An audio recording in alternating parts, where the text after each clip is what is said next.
حضرت ابراہیم علیہ السلام کی عادت یہ تھی کہ مہمان کے بغیر کھانا نہیں کھاتے تھے.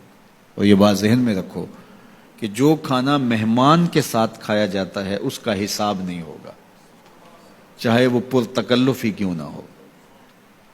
تو جب بھی بھوک ستاتی تو کسی شخص کو ڈھونڈ کے لے آتے اور اس کے ساتھ دسترخوان پہ بیٹھ کے کھانا کھاتے.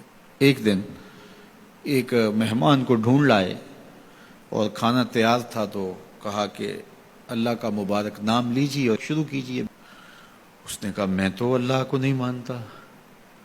تو کہا کہ میاں تیرا اور میرا رشتہ کیا ہے؟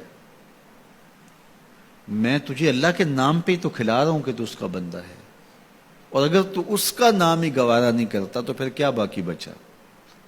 اس نے کہا روٹی کے چند لقموں کے لیے میں اپنے بت سے بے وفائی نہیں کر سکتا. میں بتوں کا پجاری ہوں اور مجھے بھوک بھی لگی ہے، لیکن میں اپنے بتوں سے بے وفائی نہیں کر سکتا.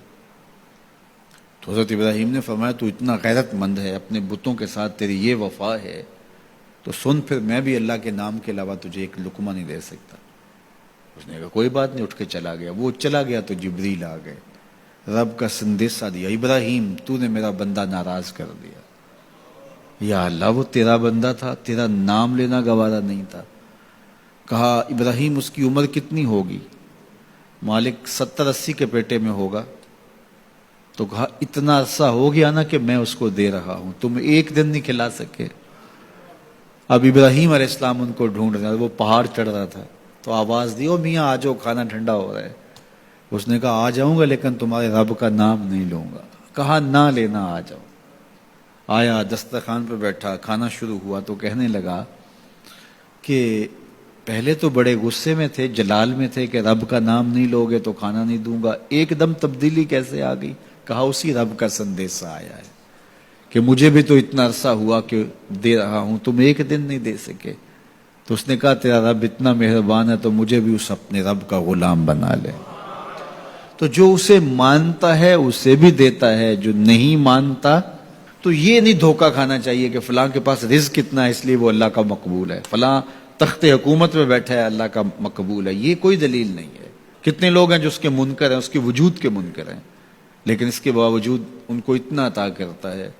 بلکہ فرمایا اگر تمہارا مجھے لحاظ نہ ہو تو کافروں کے گھروں کی سیڑھیاں بھی سونے اور چاندی کی ہوں، چونکہ ان کو سب کچھ دنیا پہ دے دیا جائے گا، آخرت میں ان کا کوئی حصہ نہیں.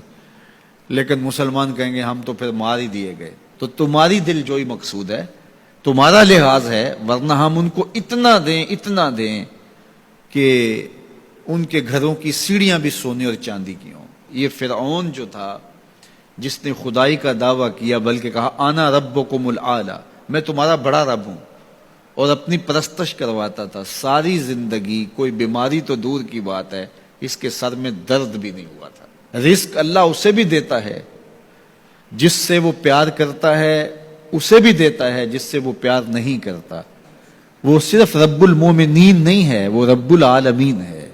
صرف مومنوں کا رب نہیں ہے، وہ تمام جہانوں کا رب ہے. لیکن دین صرف اسے دیتا ہے جس سے وہ پیار کرتا ہے، جس سے وہ محبت کرتا ہے. یہ بات ذہن میں رکھیے گا کہ اللہ کی محبت کی دلیل یہ ہے کہ آپ کو دین دے دیا گیا.